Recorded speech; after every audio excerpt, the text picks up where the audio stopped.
When you need advice, come to Ben and Kelly. It's group therapy on 99.7 DJX. All right, so we got this message. Hey, Ben and Kelly, I have never written to any radio show before. Welcome to the show. But I always listen to your group therapies, and I thought it's time. All right.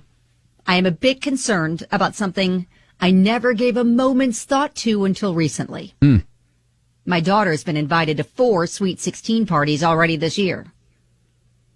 She gets so excited to dress up and dance with all of her friends.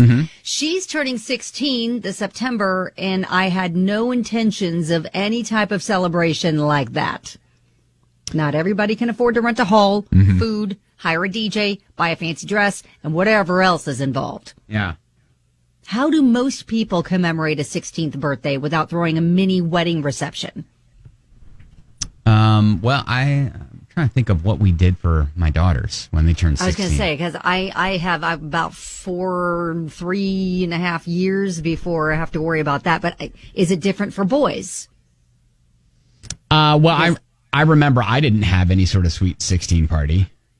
You know, it wasn't anything special. But it was just, inviting friends over. We didn't rent a hall. There weren't any, it wasn't catered. It wasn't like we didn't spend a bunch of money on it. Just had like all the friends over. Now, for my daughters, we did something, they are in Irish dance. And so we didn't do something at their school or anything like that, but we did do something at their Irish dance school where, after they got done with dance, we kind of had a step and repeat and a little tiaras and stuff like that said Sweet 16 and, stuff like that and a big cake. And fully embarrassed them. So, oh, great!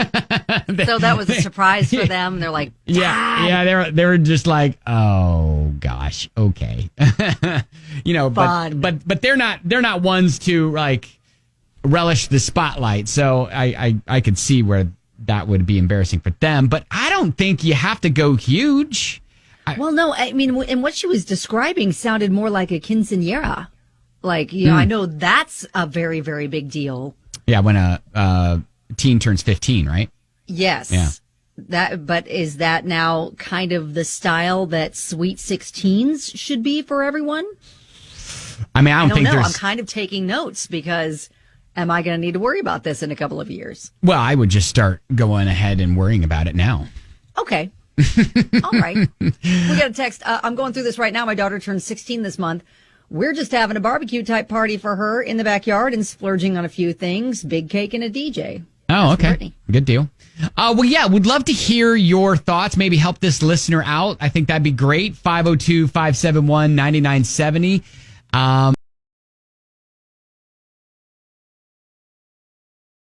It's group therapy. Trying to get some ideas for a listener who is trying to celebrate a Sweet 16 party for her daughter turning 16 this September on 99.7 DJX. And she's worried budget-wise that she's not going to be able to like rise to the occasion with the whole hall rental, food, catering, DJ, fancy dresses, all that.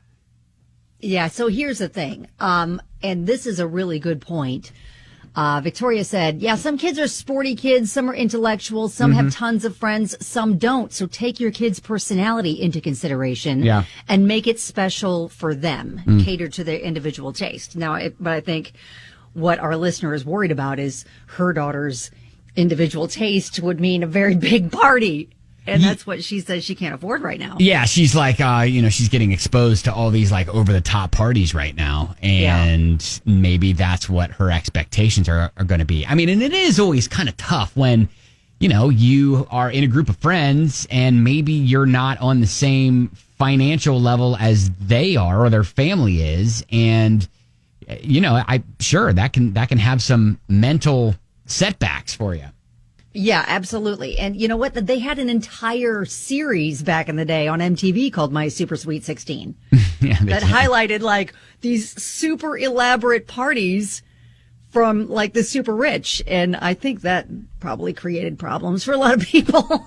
Yeah. So, Damaro, you had 2 daughters who turned 16. What did you do for each of them? Well, I have 2 daughters, and we did totally different events. My oldest daughter, her Sweet 16, she chose 10 friends, and we did a private dining situation. Mm-hmm.